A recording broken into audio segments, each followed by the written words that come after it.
Hey, hey, hey, hey! Joni, how you doing? You ready to read some books? Let's read that Smurf book I was talking about. The Smurfs. Giant Smurfs.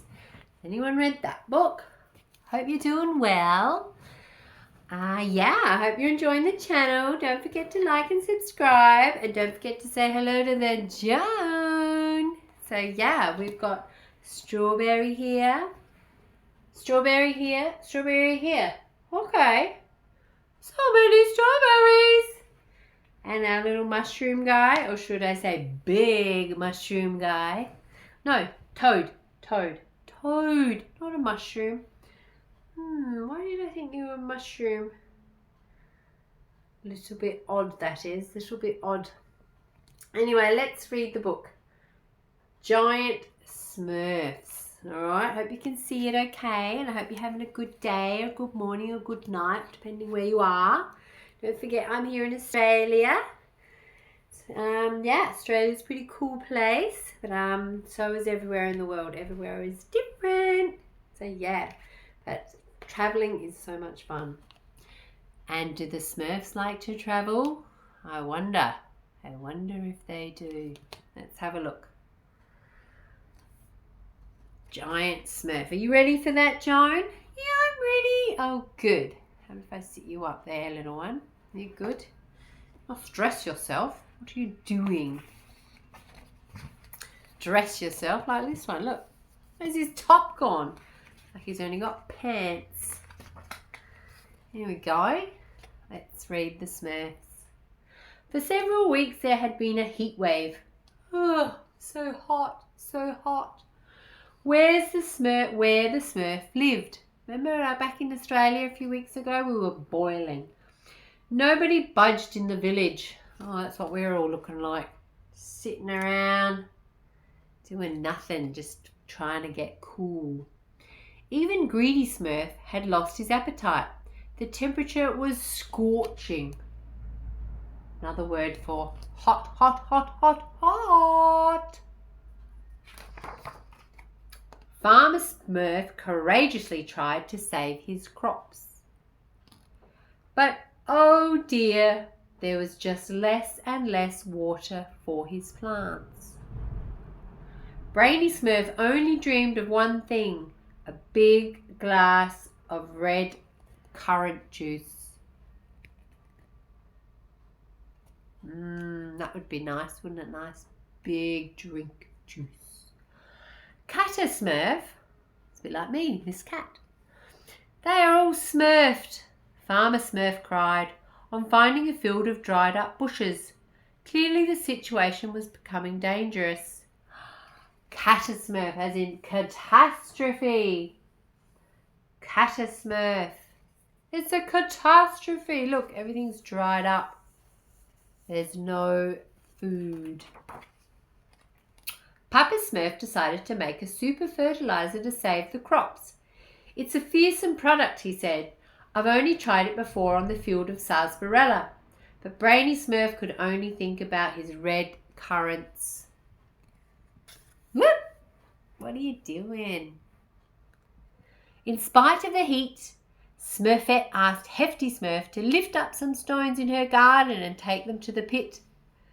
You're so strong, she praised. If I did that, I would be completely smurfed. Then she turned her back on him and poor Hefty Smurf was broken-hearted. Uh-oh. He's pushing all the big rocks. Smurfette thought that was adorable. She turned away and he fell on the floor. Uh-oh. The challenge was too much for Brainy Smurf. He had also made some fertiliser for his beloved red currants, but as he ran to the field to apply it, he tripped and the pot of fertiliser broke. Oh no.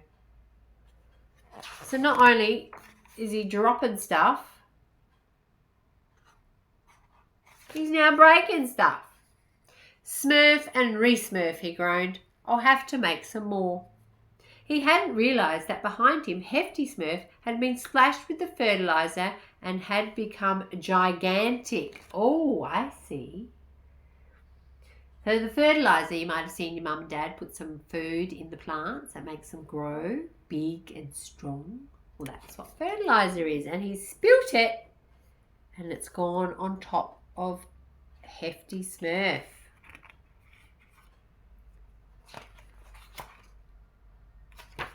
So Hefty Smurf was the one that fell, and he's got a big love heart tattoo. That's cute, isn't it? In the village, the ground suddenly began to shake, and the Smurfs were woken from their sleepy daydreams. Papa Smurf, help, yelled Giant Smurf as he crushed everything under his feet. Uh-oh, what's Papa Smurf doing? I don't know, John. And he's got very, very, very big.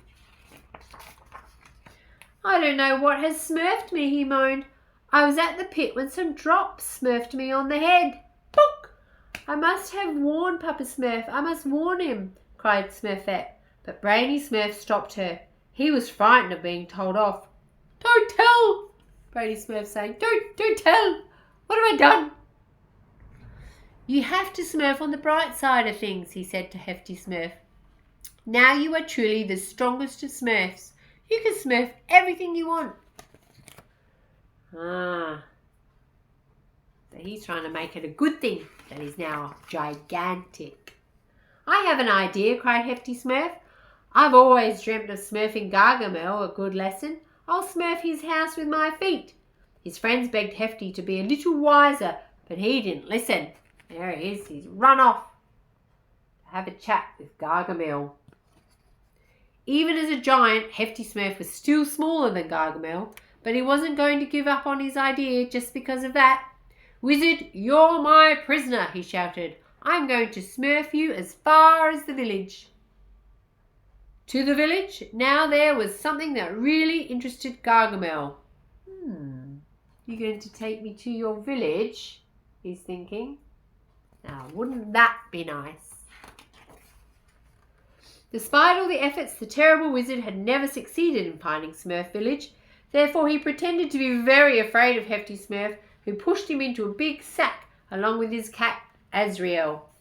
There he goes. He's taking him into the village, which is exactly what Gargamel wants.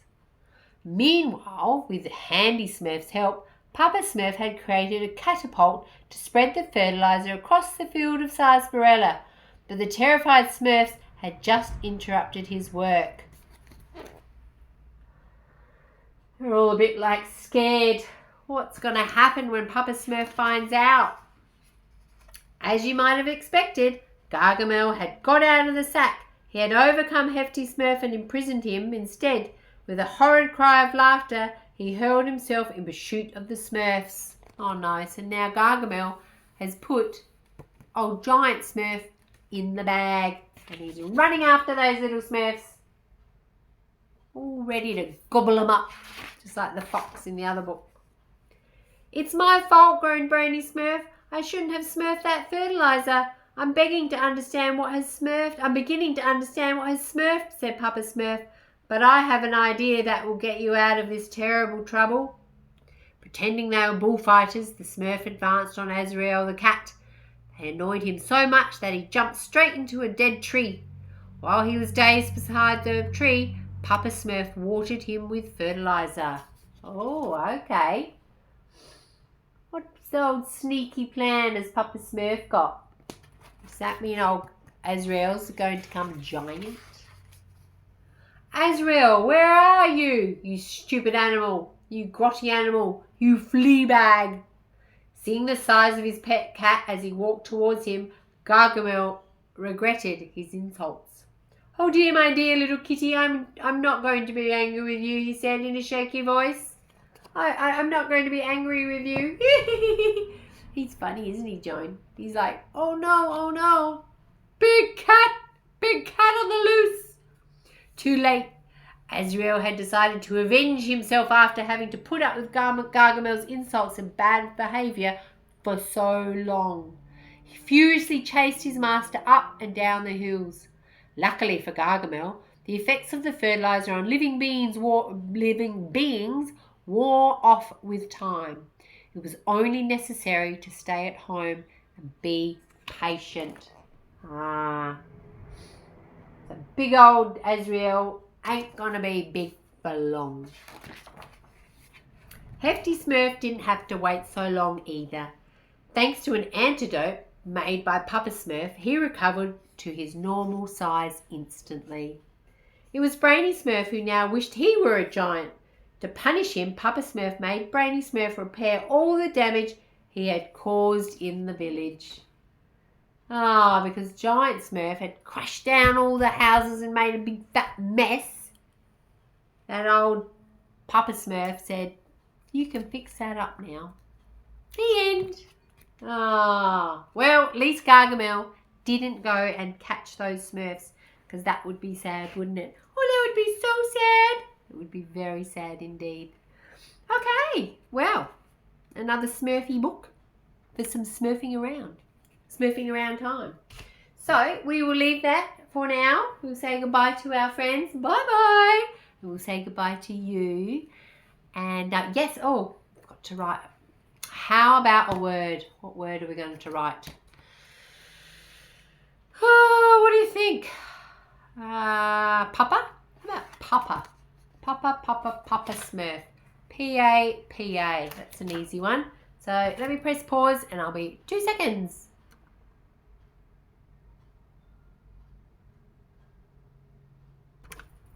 Sorry about that little break. I was like, ooh, is the button working? Oh dear. So, Papa. Let's write Papa.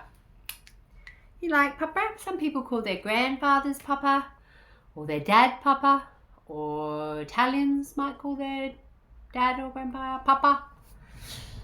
Many people can call Papa. So, let's go pa. Straight line. Can you see that? Straight line down and a circle for a P. A is a circle with a straight line. It's like opposite, but not so big. Then a straight line and a circle, P-A-P, and then a circle and a straight line, Papa. Papa Smurf. That is how you spell it, isn't it? Have a look again. P-A-P-A. All right. So, do it again. But capital letters for a name. So we could do a straight line and a big circle right at the top. And then an A is the circle and a little line, big line, circle, little line opposite. And that one's such an easy one. Line and circle, line and circle, line. Spells Papa. Okay, I can see it's got a bit dark. Sorry about that. It's not such a sunny day today. Anyway, let's get going. So we'll see you next time, okay? So bye for now. Say bye-bye. Bye. See you later. Bye.